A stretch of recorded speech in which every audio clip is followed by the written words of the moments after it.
Shorthand Tamil Junior Grade, General Speed. Get ready for the dictation. 10 seconds. 5 seconds. Start.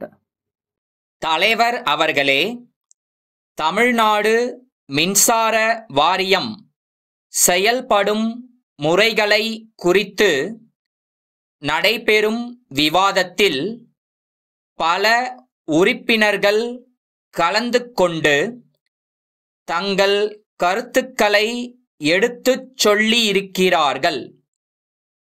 பொதுவாக தமிழகத்தை பொறுத்தவரையில் மின்சார உற்பத்தியை விட அதன் தேவை மிகவும் அதிகமாக இருப்பதைப் போல இன்னும் 4 மடங்கு அதிகமாக இருக்கும் என்ற புள்ளி விவரத்தை நான் பத்திரிகையில் படித்தேன். ஆகவே அந்த அளவிற்கு மின்சாரத்தை உற்பத்தி செய்ய வேண்டிய பொறுப்பு நமக்கு இருக்கிறது என்பதை நினைவுபடுத்த விரும்புகிறேன். மின்சார பற்றாக்குறை ஒரு புறம் இருக்க, மின்சார வாரியம் நஷ்டத்தில் இயங்கிக் கொண்டிருக்கிறது என்று சொல்லியிருக்கிறார்கள். அப்படியானால் நமக்கு தேவையான இன்னும் 4 மடங்கு மின்சாரத்தை உற்பத்தி செய்தால் நஷ்டமும் 4 மடங்கு இருக்கும் என்று நான் கருதுகிறேன். மின்சார வாரியத்தில் நஷ்டம் ஏற்படாமல் இருப்பதற்கான நடவடிக்கைகளை அரசும் மின்சார வாரியமும் எடுக்க வேண்டும் என்று வலியுறுத்த விரும்புகிறேன். இந்த நஷ்டத்தை குறைக்க மின்சார கட்டணத்தை அதிகப்படுத்த வேண்டும் என்று சொல்லுகிறார்கள். அப்படி கட்டணத்தை அதிகப்படுத்தும்போது பாதிக்கப்படுபவர்கள் ஏழை எளிய மக்களும் விவசாயிகளும் தான். அவர்கள் பாதிக்கப்படாத வகையில் மின் கட்டணத்தை உயர்த்த வேண்டும். பல பெரிய தொழிற்சாலைகள் பல கோடி ரூபாய் மின் கட்டணத்தை கட்டாமல் இருக்கிறார்கள் என்று சொல்லப்படுகிறது.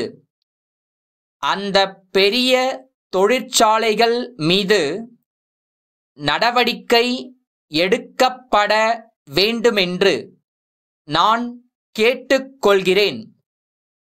நம் நாட்டில் மின்சாரத்தை பயன்படுத்துவது மிகவும் குறைவு. வளர்ச்சியடைந்த நாடுகளுடன் ஒப்பிடும்போது அவர்கள் பயன்படுத்தும் மின்சாரத்தின் அளவில் 5% மின்சாரத்தை தான் நமது நாட்டில் நாம் பயன்படுத்துகிறோம். ஆகவேதான் சமுதாயத்தில் நலிந்தவர்களாக உள்ளவர்களுக்கு உதவி செய்ய வேண்டுமென்ற நல்ல நோக்கத்தோடு ஒவ்வொரு குடிசைக்கும் ஒரு விளக்கு என்ற திட்டத்தை கொண்டு வந்திருக்கிறோம். இவ்விளக்குகளுக்கு மாதம் ஒன்றுக்கு 2.5 ரூபாய் வசூலித்து வந்தோம். இப்போது அதையும் வசூலிக்காமல் இலவசமாக மின்சாரம் அளிக்கிறோம். இதை நான் வரவேற்கிறேன்.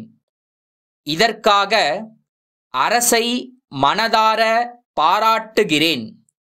ஆனால் 2.5 ஏக்கர் நன்செய் நிலம் அல்லது 5 ஏக்கர் புன்சை நிலம் வைத்திருக்கும் சில விவசாயிகளிடமிருந்து மின் கட்டணம் வசூல் செய்ய வேண்டியதில்லை. சோழவந்தான் திருவாளர்கள் நாதன் கம்பெனி அவர்கள் கான்பூரில் உள்ள பாட்டா கம்பெனி விற்பனை மேலாளருக்கு எழுதிய கடிதம். அன்புள்ள ஐயா, நாங்கள் சோழவந்தானில் முக்கிய கடை வீதியில் ஒரு ரெடிமேட் ஆடை அங்காடி வைத்து நடத்தி வருகிறோம். தற்போது தங்களது நிறுவனத்திற்காக ஒரு அங்காடி திறக்க இருப்பதாக அறிந்து இந்த கடிதத்தை எழுதுகிறோம். நாங்கள் தற்போது வைத்துள்ள அங்காடியை விரிவுபடுத்தி அதில் தங்களது நிறுவனத்தின் கிளையை நாங்களே எங்களது செலவில் நிறுவி வியாபாரம் செய்ய தயாராக இருக்கிறோம் என்பதை தெரிவித்துக் கொள்கிறோம். எங்களது அங்காடி ஊரில் உள்ள முக்கிய வீதியில் ஜன நெருக்கடி உள்ள இடத்தில் அமைந்துள்ளது. நாங்கள் ஏற்கனவே ரெடிமேட் துணிகள் வியாபாரம் செய்து வருவதால் மக்களின் நன்மதிப்பை பெற்று அறிமுகமான கடையாகவும் இருந்து வருகிறது. எங்களது கோரிக்கையை பரிசீலித்து நல்ல முடிவினை தெரிவிக்குமாறு கேட்டுக்கொள்கிறோம். தங்கள் நம்பிக்கையுள்ள